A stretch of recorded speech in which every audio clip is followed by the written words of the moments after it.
Everyone, welcome TWP Novices. I'm going to explain to you how to use the novice calculators that I've created. When you come into the novice experience, the first place you're going to come to is a message from me. I will give you some time to read that when you see fit, but for now what we're going to do is jump right on into the calculators. In order for you to get the best bang for your buck, I wanted to make sure that the calculators were all in one place and where possible, independent of one another. So whenever there is a dependency, you'll notice that you'll see how many steps are included in the process. For predicting your workload, there are 2 steps included in this process. And so at the end of this, you will have an outcome. You will not need to go any further with this. Do you need to predict your workload before using these others? You don't need to, because you may already come in with the workload. That's totally up to you. But if you need to predict yours, here's a simple way to do it. So we use history in order to determine that. You're going to look for the actual drivers. So this could be, let's say that you guys are an e-commerce business and you are looking for the relationship between the number of orders that you receive from customers and the number of contacts that you receive. Go back historically and you can grab up to 24 months of information, but we're only going to do just a few months here. And you're going to grab the actual drivers and the actual contacts received. I have these here for us, which is really simple because there's a copy and paste experience that makes this a lot easier. So you can just plug that in there and then it's going to automatically calculate the tickets that come up per driver. Okay. So we now have that. The next thing we're going to do is skip over to this page. And here you can choose which month you want to begin your plan with. Whichever month you choose is going to show up on the first row here. The idea with this is so that you can see the difference in your actual prediction, your actual volume and the prediction. Right now it shows 100% because we haven't added any drivers that are expected. So remember here, predicting your workload, this is what actually happened. Then you're going to go to the powers that be, your head of marketing, whomever that is, and you're going to say, okay, how many orders are we expecting for the next 3 months? And they're going to give you some information. So let's say it's 150,000.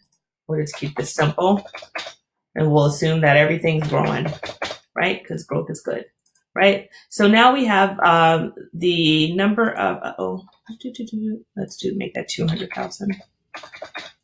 The number of the number of orders that you're expected to receive. And based on the relationship that we determined previously, here's your correlation. So it's actually more than, you'll get more contacts per order, which just seems odd, but those are the numbers that we have. Anyway, what you can do is you can adjust that. So you can say, I know that this says that we're going to get 159,000, but I really think we're going to get 50% less. And you can just plug that in and then your calculation is going to automatically adjust. And you can do the same here, or you can say this month is going to be 25%. And then now you have a final contact forecast. You can actually export this to a CSV. You can print it. It's going to come out as a file as well, or you can copy this to a clipboard and put it in another CSV file. So then this way you always have your contact data available because we do not store any of your information. This calculation is just for your planning. If you're curious about your weekly or daily numbers, they show up here. This will be fun to use in the next calculator. So we'll keep 28,000. No, let's keep 957 in mind as we are moving forward. If you ever see this green button or this plus sign, it just means that there's not enough space on the page for the columns to show up to the right. So you click here and you'll see weekly and daily. This number here represents a monthly number. All right, so we have our 957 in mind. We're going to move on to the, actually, I'm going to go back. I'm going to go out of order. I'm going to do the estimate the head count. So we just talked about the fact that we believe we have 957 contacts. That's our workload. We're going to put that here. And it takes 4 minutes to do the work. And I always use 15% staff shrinkage at minimum. If you want to calculate your staff shrinkage, there is a calculator in Dabbler that will do it for you really simply. So please do go back there and run your shrinkage so that you know what your number is. If it comes out to less than 15%, just use 15%. And then here you're going to choose your time frame. So remember that 957 was a daily number. So we're going to click daily and then we're going to do submit. And now we see in order to handle that volume, we would need 9 people for the day if we had 957 contacts and it takes 4 minutes to do. You can also see what that will look like weekly. And it's going to be a little bit, it's not enough volume. So you need 1 person for an entire week to handle 957 contacts at 4 minutes. All right. So this is a really simple way to do it. And you can change this from daily, weekly to monthly, which will help you with your planning process. Now let's look at the workload possible with the current headcount. Let's say that you have 5 people that are available to work and it takes 9 minutes to do the work, and you're going to keep your shrinkage at 15%, which you can change as you see fit. And this is going to be the number of people you have for the week.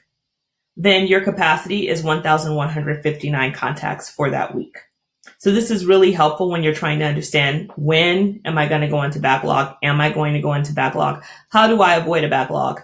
Right here. And just for the record, backlog are the contacts that you don't complete in the number of hours that you have set. So if you want to answer within 24 hours, you know that your capacity for 24 hours based on your 5 people is, I'll tell you in a second, 231. So if you're going to get more than 231 tickets or contacts in the day, then you're going to need more than 5 people. Okay, so this is a very simple, fast, easy way to do your calculations and understand exactly what you can do with what you have. I really hope that you enjoy the novice tools. This section will definitely be growing because I'm going to get feedback from you. You're going to say, it would be nice to see this, or I would love to see that, or I'm going to think of something that's happened in my past and say, you know what, I should add that tool. Novice calculators are always going to be the one hits. If you're looking for a longer term plan, then what you want to look for is our Contact Center Planner, which is going to be available in February 2019. I am working diligently on it. I am so excited for it. I think you're going to love it. It's going to really fill that space of taking an annual plan to a monthly plan to a weekly plan, and then a hiring and ramp plan so that you know when to hire and how many to hire. It's going to be beautiful. It's going to be beautiful. So anyway, hope you guys enjoy this. Would love your feedback at theworkforcepro.com. Thanks.